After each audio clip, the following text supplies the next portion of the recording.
يريد الله بكم اليسر ولا يريد بكم العسر.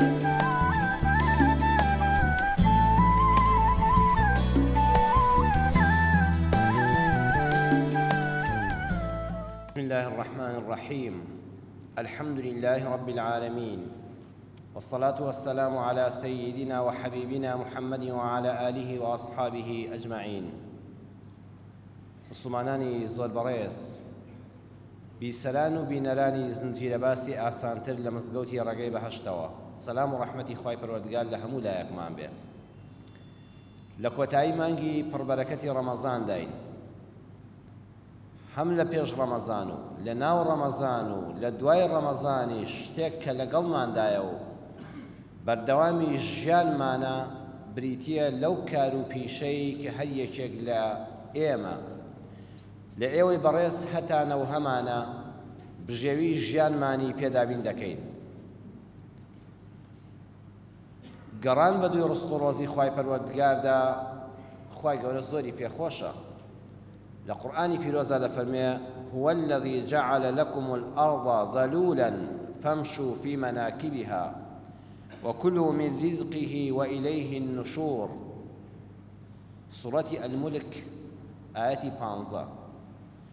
خوای گەورە دەفەرمێ هو ذاتی الله سبحانه وتعالى خودی خۆی بەدەسەڵات و قودرەت و عەزەمەتی خۆی کاتێک کە زەوی دروست کردەوە بەم شکڵی نیمچە گۆییە شێوە هێلکەییە، ئەم زەویەی ڕام کردووە بۆتان. ذەلوولە عولەمانی تەفسیر دەفەرمووی یعنی سەهلەتەن لەیینەتەن لیسسوکەنی عەلەیها، ئاسانی کردووە، ڕامی کردووە، نەرمی کردووە بۆ ژیان لەسەری.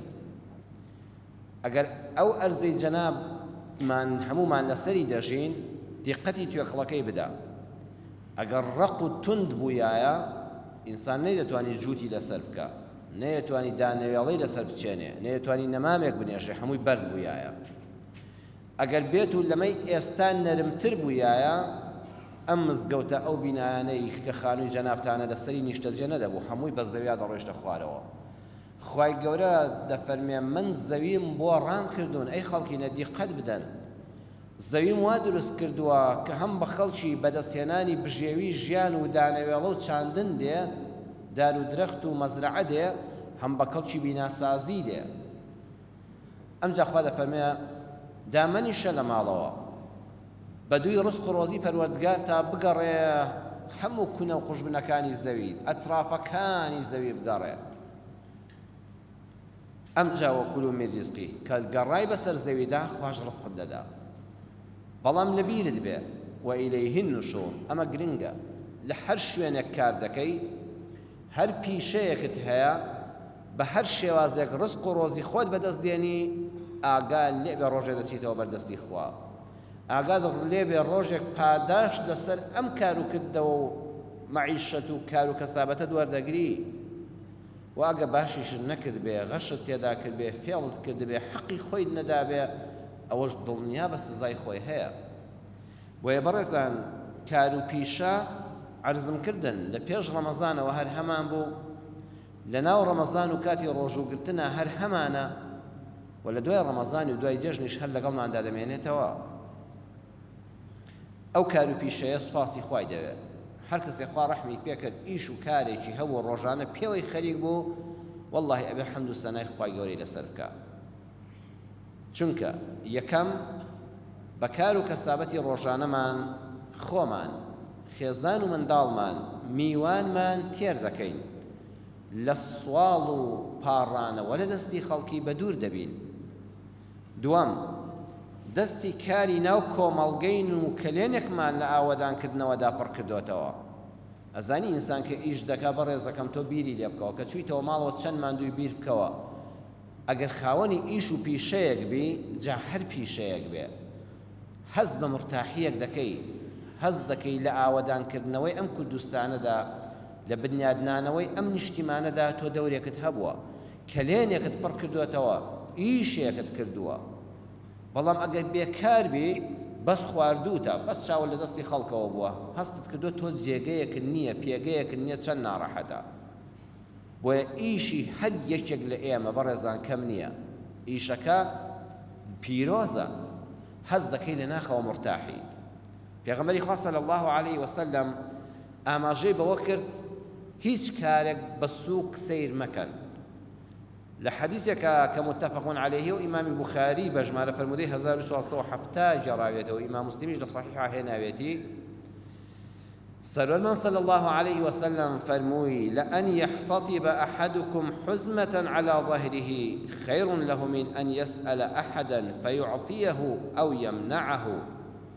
أجر إنسان هيج إيشكي دز نكوت بس بو أوي بيكار نبي حبلێکی هەڵگرت و ڕووی لەو شاخ و داخە کرد، چیلک و چاواڵێکی کۆ کردەوانێ و هەندێ دار و چیلکەی وشکی هێنا درەختی تەڕی نەبڕی، ئەو درەختانی کە وشک بوون حتا پوشی دەستکەوت هێنای بردی لە بازار فرۆشتی و چەند دینارێکی دەستکەوت و ئێوارە دای بە چەند پارۆنانێکی حەواڵ و لەگەڵ ماڵ و مناڵیا خواردی.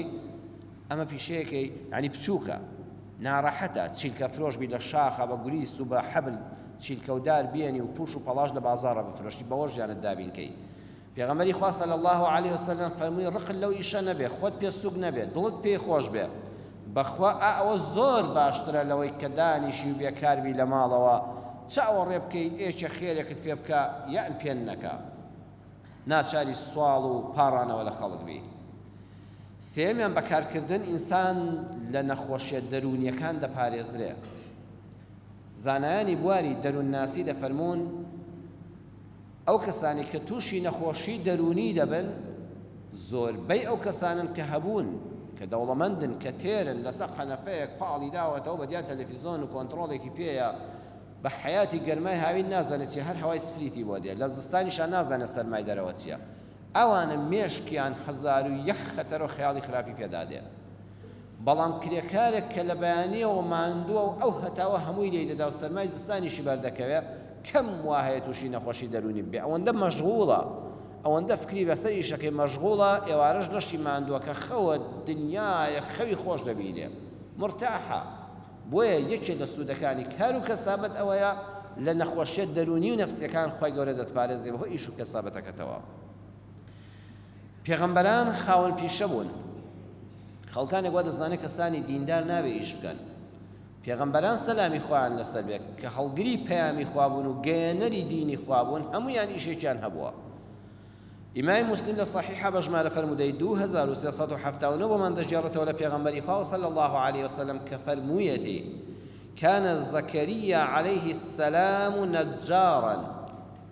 زكريا پێغەمبەر سەلامی خوا لەسەر بێ ئەو پێغەمبەرە گەورە و عەزیمە ئیشی دارتاشی بووە، کەواتە دارتاشێک ئەبێ دڵی بە ئیشەکەی خۆش بێ، بڵێ سوپاس بۆ تۆ خوایە ئیشی دارتاشی حەزەتی زەکەریا پێغەمبەریشی دارتاشی کردووە، لەسەر دارتاشی حەزەتی زەکەریا ژیاوە. كان داود عليه السلام لا يأكل إلا من عمل يده. إمام بخاري حديثك روايات كردووە. پێغەمبەری خوا صلی الله عليه وسلم فەرمووی حەزەتی داود پێغەمبەر سەلامی خوای لەسەر بێ، داود پێغەمبەر کە تەسبیحاتی خوای دەکرد و زەبوری دەخوێن، دەفەرمێت تەیر و توار و چۆلەکە و باڵندە و کۆتر دەهاتن ئەوە لەسەر سەری دەوەستان، حتا شاخەکان دەهاتنە لەرە لەگەڵی ئەوەندە دەنگ و ئاوازێکی عەجیبی هەبووە کە مناجاتی خوای کردووە.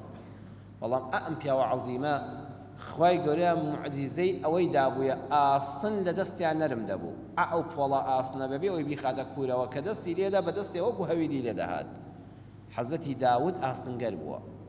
ئەو حەزەتی داودە پێغەمبەر صلی الله علیه و سلم دەفەرمێت لە دەستی خۆی نەبێ نانی نەخواردووە، بە حەیاتی نانی منەتی خەڵکی نەخواردووە، بە خێری خەڵک نەژیاوە، بە ئاسنگەری دەژیا. خوش کاری بۆ ئاسان کرد بوو، ئەو ئاسن و پۆڵایە لە دەستیا وەکو هەویری لێ دەهات و نەرم دەبوو.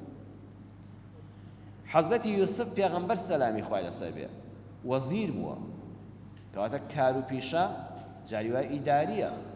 یوسف پێغەمبەر سەلامی خوای لەسەر بێ پۆستی ئیداری هەبوو لە حکومەتا بەرپرس بووە، بەرپرسی وەزارەتی دارایی بووە. موسا پێغەمبەر سەلامی خوای لەسەر بێ پیشەی شوانی بووە، 10 ساڵ لە ماڵی شوعەیب شوانی کردووە، پاشانیش بۆ خۆی بە شوانی ژیاوە. شوعەیب پێغەمبەر سەلامی خوای لەسەر بێ کە خەزوری حەزەتی موسایە بە ئاژەڵداری ژیاوە، پیشەی ئاژەڵدار بووە بۆیە کەسی ئاژەڵدارە دەبێت ئیشەکەی خۆی بەلاوە مقدەس بێ چونکە پیشەی پێغەمبەر شوعەیبە. حەزرەتی محەممەدی مستەفا صلی الله عليه وسلم بازرگان بووە بۆ خاتو خەدیجە بازرگانی نێودەوڵەتی کردووە. اینجا ژنانیش کەسابەتی پیرۆزیان کردو. ئێستا لەم زولفەی ئێمەدا ژنێک کۆمپانیای هەبێ نازنەوە خەڵکە و دیدەی لەکوێوە هێناوە کوڕە چۆن ژن دەبێ ئیش بکە حسەیری ئەو ژنە سەرۆکی بانقە ئەو ژنە بانقی هەیە ئەو ژنە نووسینگەی هەیە خەڵک هەر بەلایەوە ژنێک لە مارکێتێکا ئیش بکە خەڵک پێی سەیرە وازانە بێ شەرعیە. خاتو خەدیجەی دایکی ئیمانداران سەلامی خوای لەسەر بێ ئەوەندە دەوڵەمەند بووە لە سەردەمی خۆیدا بازرگانی نێودەوڵەتی کردووە واتە نەک مارکێتێکی بچووک و دوکانێکی چکۆلێ هەبوو بێ بەڵکو ئیشوکاری بازرگانی بۆ لەگەڵ وڵاتاندا بۆ وڵاتی شام بۆ یەمەن بۆ ئەو زەمانە زۆر بووە. ئەم سەراوسەری ئەو شوێنی دەستی پێگەیشت پێ حەزرەتی خەدیجە بازرگانی کردووە بۆیە پێغەمبەر صلی الله علیه وسلم لە ڕێگەی بازرگانیەوە خاتو خەدیجەی ناسی و خەدیجە لە ڕێی بازرگانی و عاشقی پێغەمبەر صلی الله علیه وسلم پێغەمبەری خوای بینی چ بازرگانێکی سەرکەوتووە کاتێک کاروانەکەی برد بۆ شام و هێنایەوە بە چ خازانجێکی زۆرەوە بە چەند دەستپاکی و ئەمینیەوە شەیدای وشووی پێکرد و ئەو ماڵی خاتو خەدیجە بوو بە ڕەحمەت بۆ پێغەمبەری خوا صلی الله علیه وسلم. پێغەمبەری خوا دەیفەرموو هیچ کەس وەکو خەدیجە فریام نەکەوت کاتێ من هەژار بووم ماڵەکەی خەدیجە هەمووی بۆ هەڵڕشتم بۆیە ئەو کەسانی کە بازرگانن کە پارەدارن دەتوانن پشتیوانێکی هەرە گەورەی خزمەتکارانی دینی ئیسلام بن.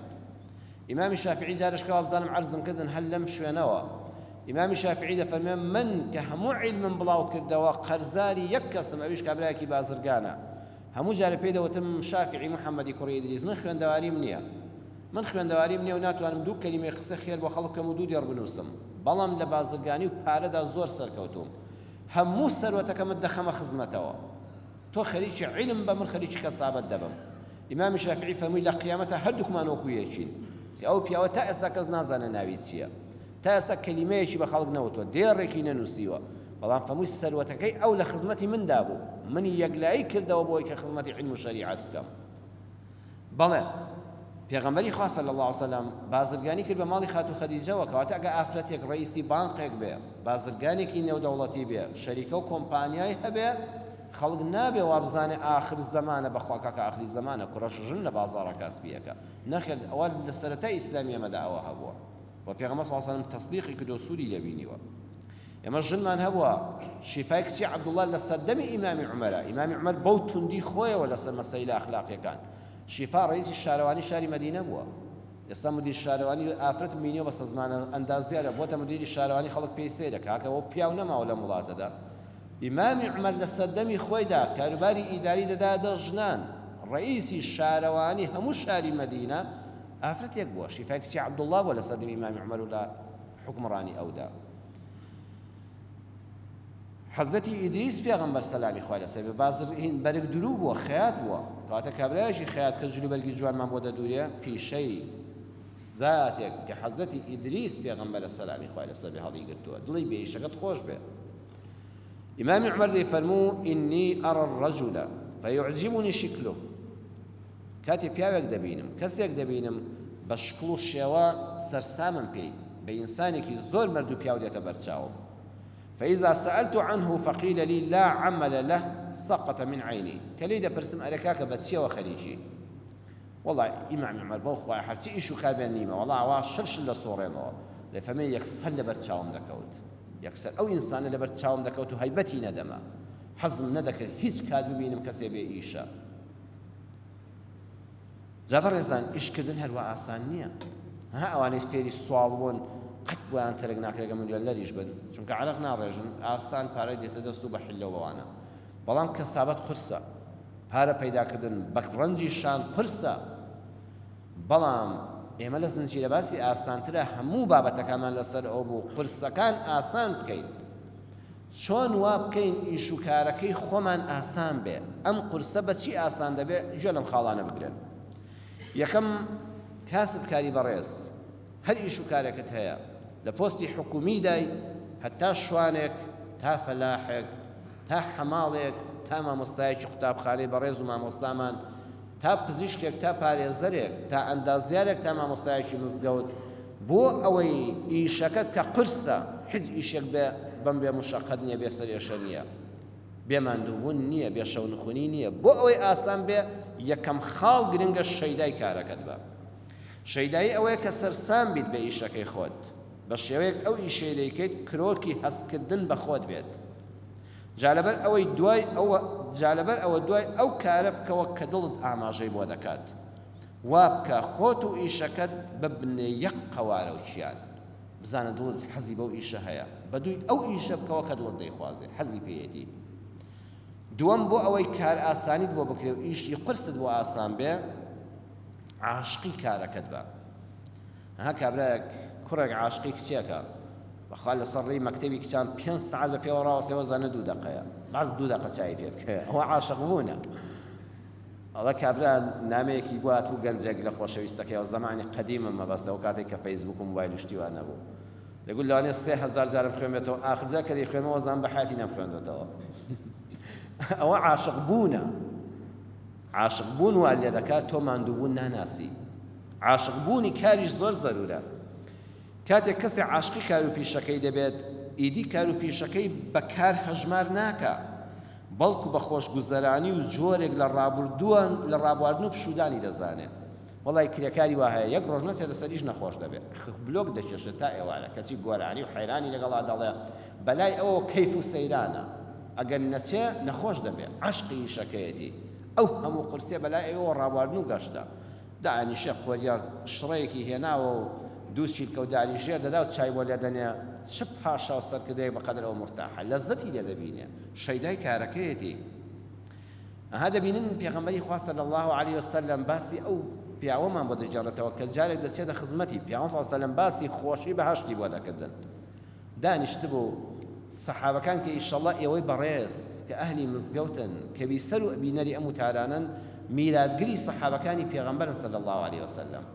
هەر یەکێک لە ئێوەی بەڕێز، لە برایانم، لە خوشکانم، لە کوڕان و کچانی کوردستانەکەم کە ئەوە شەیدایانە هاتوونە ماڵی خوا، والله ئینشاء الله یەک بەیەکی ئێوە لەگەڵ سەحابەکانی پێغەمبەرە حەشر دەکرێت، چونکە ئەوانیش ئاوا ماڵ و حاڵی خۆیان بەجێهێشت و گوێیان ڕادەگرت بەڵکو پێغەمبەری خوا صلی الله علیه وسلم لەلایەن خواوە باسێکیان بداتێ. پێغەمبەری خوا صلی الله علیه وسلم تەفسیری قورئانی بۆ دەکردن، ئەو ئاەتانی باسی بەهەشت و خۆشیەکانی بەهەشتی بۆ دەکردن، ئینسان دڵی ڕادەسڵەکەیە دەچێتە دنیایەکیکەوە. وڵای پیاوێکی بەڕێز، سەحابەیەکی بەڕێز وەکو جەنابتان دیارە فەزلی سەحابە زۆر گەورەترە لەسەر ئێمە، بەڵام ئینشەڵڵا ئێمەش خوای گەورە بە چای و ڕەحمەت تەماشامان دەکات کە شوێنی سەحابە چۆڵ بوو لە مزگەوتە، ئێوە لە شوێنی ئەوان دانیشتون، جیل بە جیل شوێنی سەحابە پڕ دەکەنەوە. دەستی هەڵبڕی ئەی پێغەمبەری خوا صلی الله علیه وسلم پرسیارێکم هەیە. پێغەمبەر صلی الله علیه وسلم فەرمووی کاکە پرسیارەکەت بکە. ئەبێت چ پرسیارێکی هەبێ؟ وڵای ئەی پێغەمبەری خوا تخوا لەناو بەهەشتا فەلاحەت هەیە، فەلاحەت لەناو بەهەشتا. پیامبر صلی الله علیه و سلم فەرمووی مەبەستت چییە؟ وتی بۆ قورئانە ئەی پێغەمبەری خوا من ئەوە نەم حەز لە فەلاحەتە، ئەگەر بەهەش فەلاحەتی تێدا نەبێ خۆش نییە. پیامبر صلی الله علیه و سلم فەرمووی ئەرە وەڵڵا بەدڵی خۆت چەندی دۆنمت دەوێ خوای گەورە زەویت دەداتێ، بیچیاوە لەم سەر بۆ ئەو سەد دروێنێکە. فەرمووی دەوای ئیسلاحەتم کرد. ئەخ بەڕێزان جووتوگای قەدیم زۆر ناڕەحەت بووە، خۆ تراکتۆر نەبووە. ئەو پیاوە ئەوەندە عەشق و شەیدای جووتی ئەمسەر دانەوێڵەکە بچێنە، جووتی بکە، لەو سەد باران لێیدا دوعا بکە، شین ببێ، لە ئافەت بە دوور بێ، دوایی بەداسی دروێنە بی دوورەوە، بی بەسەر خەرمان شەنوکەوی کە بای بێ و خەرمان سوور ببێ و گەنم کە فەردەوە بیهێنە ماڵەوە کایەکە تااقەتکە و ئەخرەمە زۆر ناڕەحەتە. ئەو پیاوە ئەوەندەی لەزەت لەم ئیشە وەرگرتووە، خواخوایەتی لە بەهەشتیش ئەو ئیشەی هەر هەبێ، ئەوە عاشق بوونە. لە بەهەشتا بەخوا نە حۆری لەبیر بووە، نە قەسر و قسوور و غیلمان و نە ئاو و جۆگا و نە هەنجوین و بەس حەزی لەوە بە خەریک فەلاحەتی بێ. حەیف نییە ئینسان ئاوا شەیدای کاری خۆی نەبێ. پیامبەر صلی الله علیه و سلم فەرمووی ئەرە وەڵڵا لە بەهەشتا بەدڵی خۆت فەلاحەتی بکە، هەر ئیشەکەت هەیە لە بەهەشتا خوای گەورە دەتوانێت پێت بەخشێتەوانێ و لەوێش دەستەتی لێ بکەیت. بۆیە ئەوانە سەرکەوتون کە ئەوە عەشقی کارەکەیانن، لە لای ئەوان ئیشکردن ماندووبوون نییە، ڕابواردنە، سەیرانە، گەشتکردنە. سێم کارێک کە هاوسەر و منداڵەکەشە دڵیان بە ئیشەکەت خۆش بێ بۆ ئەوەی سەرکەوتوو بی تێیدا، باشانازی پێوە بکەن کە باوکیان هاوسەرەکانی ئەو ئیشەی هەیە، نەک خۆیان بە شەرمەزار بزانن. ئەی ژنی بەڕێز، ئەی خانمی ماڵ، تامەزرۆی خۆت بەرامبەر کار و پیشەی مێردەکەت نیشان بدە، دڵنیا بە لە کارەکەیدا زۆر سەرکەوتوو دەبێت. بەڵام ئەگەر لە ئیشەکەی لالود بی و بڵێ ئەوە کەی ئیشە خوابی بڕێ، بەخوا ئەو مێردە دەڕوخێ. پیاوکە هەستی کرد ژنەکەی شانازی بە کارەکەیەوە ناکا منداڵەکانی خۆ بە تەریق دەزانن وەڵڵی چەند پاڵەوان بێتێتەوە سەر سفر بەڵام ئەگەر ژنەکە وتی بەڕاستی خوا ڕەحمی پێکردوین کە ئەم ئیشەی تۆ کە کرێکاریە ئەزانی چەند نانێکی حەڵاڵمان بۆ پەیدا دەکەی ژنێک بە هاوسەرەکەی بڵێ تۆ کە دادوەری ئەزانی شانازیت پێوە دەکەم حاکمێکی چەند وێر و دلێر و دادپەروەری ئەو حاکمە وایە زانێ هەموو حکومەتی لە پشتە کە ژنەکەی ئاوا مەدحی دەکا کە بازرگانێک پارەدارێک ژنەکەی پێی دەڵێ سوپاس بۆ ئەو خوای گەورە کە تۆ پیاوێکی سەرکەوتووی لە پارە پەیداکردن و کەسابەتە خوا ڕەحمی پێکردووی و دەستگیرۆی دوو فەقی دەکەی من شانازی پێوە دەکەم ئەو پیاوە قەت لە ماندوو بوونە لە بازرگانیە ناڕوخێ بۆیە ئینسان بۆ ئەوەی لە کارەکەیدا بۆی ئاسان بێعەرزم کردن هەموو کارێک قورسە هەموو کارێک قورسایی خۆی هەیە ناڕەحەتی خۆی هەیە ئاسان نییە ژن منداڵ کە پشتیوانیان لە ڕئیسی خێزان کرد و شانازیان بە کارەکەیەوە کرد وەڵی ئاسان دەبێت اینجا من بەبەستمەوەی پیاوانیش هاوسەرەکانی لەسەر ژنانێکمان هەن سوپاس بۆ خوا گەورە کار دەکەن ژنی وا هەیە ئەندازیارە ژنی وا هەیە دکتۆرە ژنی وا هەیە پارێزەرە ژنی وا هەیە دادوەرە ڕئیسی شارەوانیە ئیش دەکات هەتا ئیشی نانکردن دەکات ڕەحمەتی خوا لە وافرەتە بێت کە دەبەر دەرگادانانیشی غەیبەت و بوختان بۆ خەڵک بکات دانیشتۆ بە دیار نانکردنێکەوە نانێکی جوان پێشکەش بە خەڵک دەکات من و تۆ دەیکڕین لە ماڵەوە مێردەکەی پێی بڵێ دەستت خۆش بێ شانازی بە کارەکەتەوە دەکەم ڕاستە کە دەیتەوە ماڵەوە من ڕەمبێ وەکو پێویست خانە و لانەم گەرم نەبێ بەڵام دەستت خۆش بێ ڕەنج دەدەی هەوڵ دەدەی بەرهەم پێشکەش دەکەی کەلێنێک لە وڵاتەکە پڕ کردوێتەوە ئەزانی ئەو ژنە قەت ماندوو بوون ناناسەکە پیاوەکەی دەستخۆشی لێ دەکا ئەوەش پێویستە چوارەم هەر ئیش و کارێک دەکەی دید و تێڕوانینی خۆتە کارەکە لا سوک دەکا یان بەڕێزی دەکا ئەوە خەڵک نین حەد ئیشێک خۆت بەلاتەوە بەڕێز بێ بەو خوای خەڵکیش بەڕێزەوە سێرت دەکەن خۆت ئیشەکەی خۆتت پێ سوک و عیبە بێ هەموو خەڵکیش بە چاوی سوک سێرت دەکەن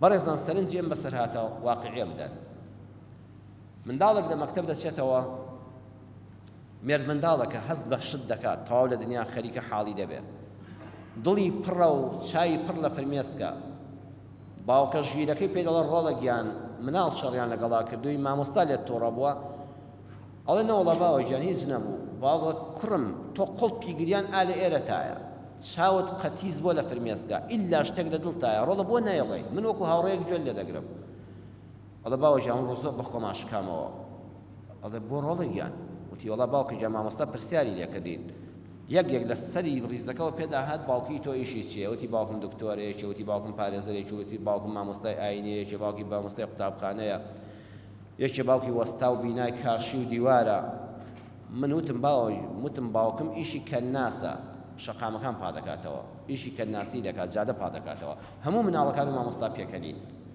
باوکە خەریب و بمرم لە تینە حەیف تۆ کەناز بووی زۆر خەفەتم خوا کە هەمویان بە من پێکەنین کەوتم باوکم کەناسە ئیچیم بوو تایە درۆم کردایە باوکەکە دەستێکی نەرمی بەسەری مناڵەکە هێنا وتی ڕۆڵەگیان وەرە با بۆ تشیکەمەوە کەناسی دەست هەموو کەس ناکەوێت ئەو پیشەی باوکی تۆ زۆر گەورەیە ڕۆڵەگیان هەموو خەڵکی ئەم سەر زەوێ گەسەگی لێ دەرن هەر من کەناز نیم وتی باوکە چۆن وتی ڕۆڵەگیان گوێ بگرە هەموومان گەسەگی لێ دەری سەر شەقامین بەڵام هیوا هەیە پاشایەکە و وەزیرێکە ئیشی پاکردنەوەی ئەوەیە دەموچاوی خۆی پادەکاتەوە قاچی خۆی دەشۆ عەورەتی خۆی پادەکاتەوە ئەرێت خوار ڕئیسی حکومەت دەتوانێت خەڵک دەدوێت توالێت پاکاتەوە نە ئیلا بێ بەدەستی خۆی پاکاتەوە دەموچاوی خۆی بشوە قاچی خۆی بشوە کەواتە ئەویش گەسەگی لێ دەر و پاکەرەوەیە لانیکەم هی نەفسی خۆی وتی ئەمجا کابرا ژنێک لە ماڵەوە قاپ قاچاق دەشوە پیاوێک ژنەکەی لە ماڵێ قاپەکان دەشوە ژنەکەی نەخۆشە هاوکاری دەبێت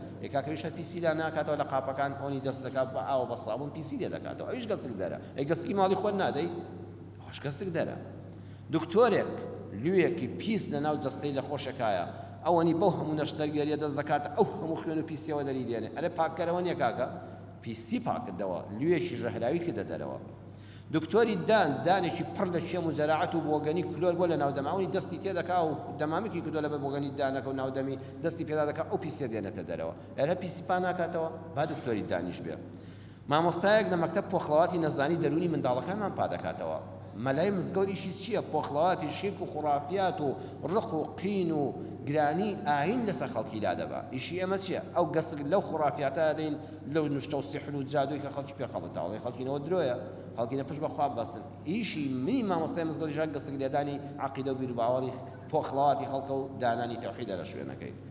کۆمەڵناس و دەروونناسێک کە کولەی تەواو کردو ماستەر و دکتۆرای هەیە ڕەوشتی ناشرین لە کۆمەڵگادا لا دەبا. قازی و دادوەر پۆخڵەواتی کەسانی لادەر و خراپەکار لا دەبات و بە سوجن و غەرامە خاوێنیان دەکاتەوە.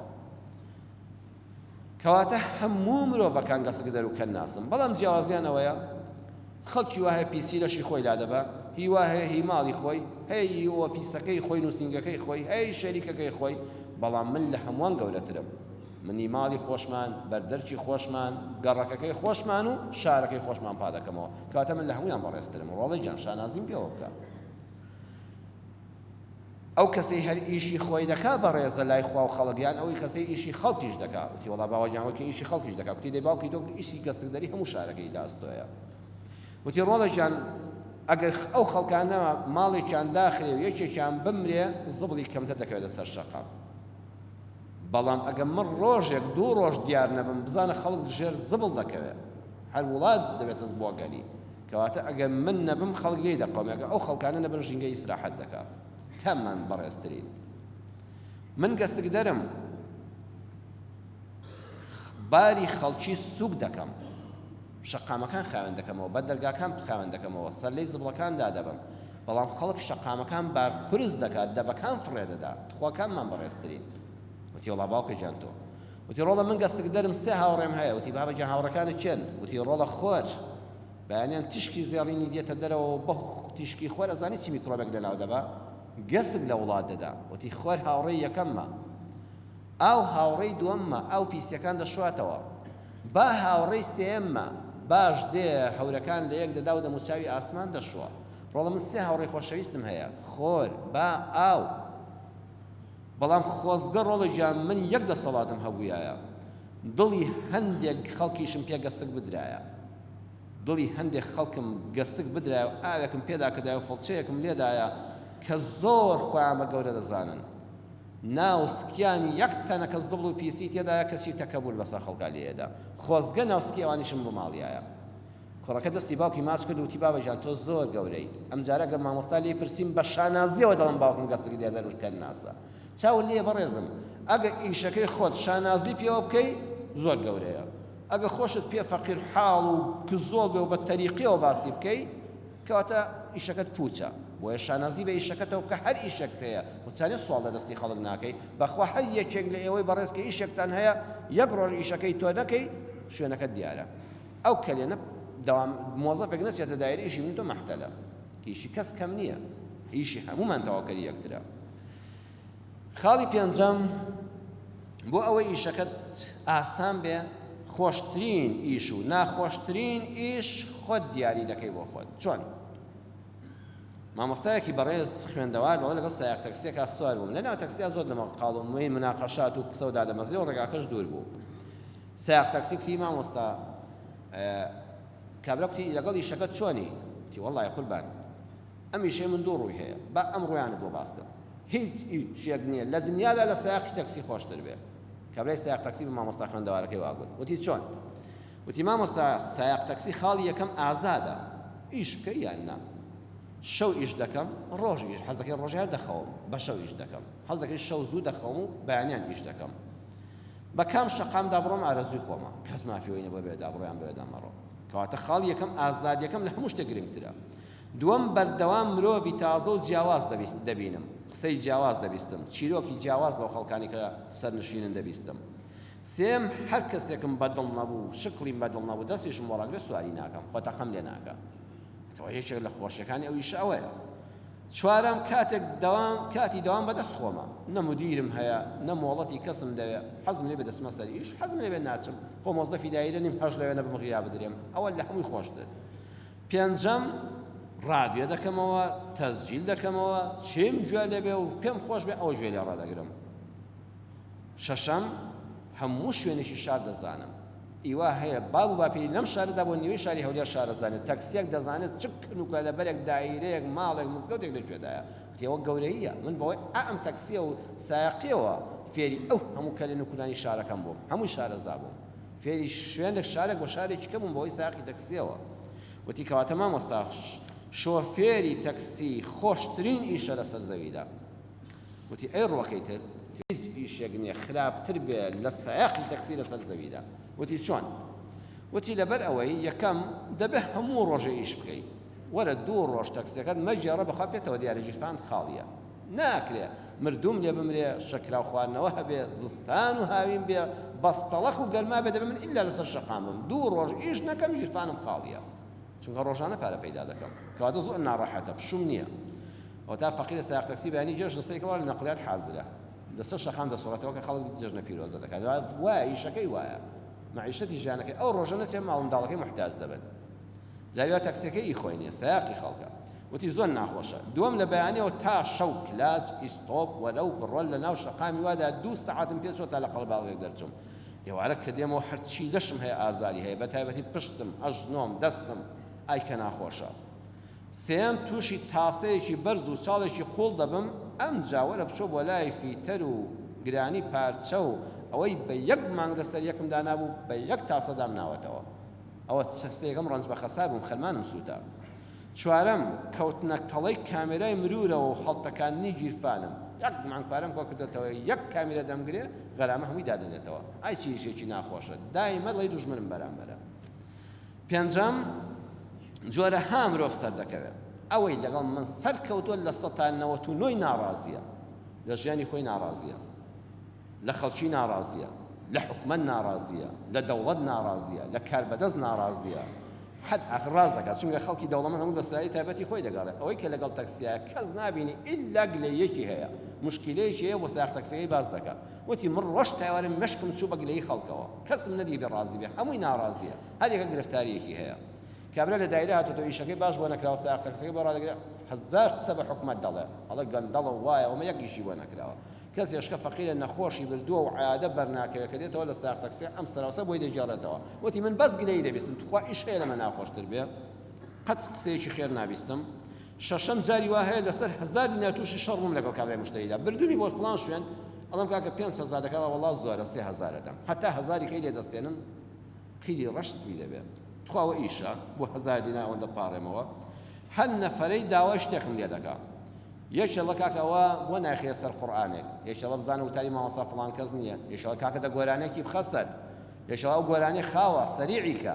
یەکێڵە کاکە بیکوژەوە سەرمان دێشێ وەڵڵی نازم بە قسەی کامە بکەم ڕۆژێ مەلای مزگەوتم ڕۆژێ گۆرانی بێژی بازاڕم لەوێ بە هەمووان هەڵپەڕم تر ناڕەحەتم ئازادیم لەدەست داوە نەفەر کوێخاو ئاغایە بەسەرمەوە دەڵێ ئەوە بڕۆ کۆڵانەوە لەوێەوە بڕۆ لەوێەوە هین مەکە من ناچارم وەکو ساقی مەسئول یەکوام و بە قسەی ئەوە بڕۆم نۆیەم وەکو ڕاوچیم لێ هاتووە چاوێکم لەسەر پێشی سارگێت چاوێکم لە شەقامەکەی لە قەلاغی جادەیە دایمە وەکو ڕاوچی چاوەڕی نەفەرێک من دەستم لێ ڕاگرێت کابرا دەست بۆ لوتی دەبا ڕانگە تۆ سەیەکمەوە تەکسی ناوێت بۆیە هەمیشە چاوێکم هەر ناڕەحەتە جا تخوا ئەمە پیشەیە مامۆستا مامۆستاکە کوتی وەڵڵای پێشدا وات باس کرد خەریب بچم تەکسی بکڕم و بم بە سایق تەکسی ئێستا بەزەیم وا بەخۆش نادێتەوە کە لەگەڵ سایق تەکسی سەرکەوتوم کابرای سایق تەکسی پێکەنی وتی مامۆستا گیان ڕاستە تۆ خوێندەواری شەهادەداری منیش کابرایەکی کاسبی نەخوێندەوارم بەڵام نمونەیەکی جوانە نیشاندەم ژیان ئەوەیە ژیانی هەر یەکێک لە ئێمە ئەوەیە خۆت بە جوان سەیری کە بەخوا پیشەکەی تۆ ئیسراحەتترین ئیشە وەکو پێشتر مەتحی تەکسیم کرد بەدیوە ناشیرنەکەیدا سەیری کە و بە قورسی سەیری کە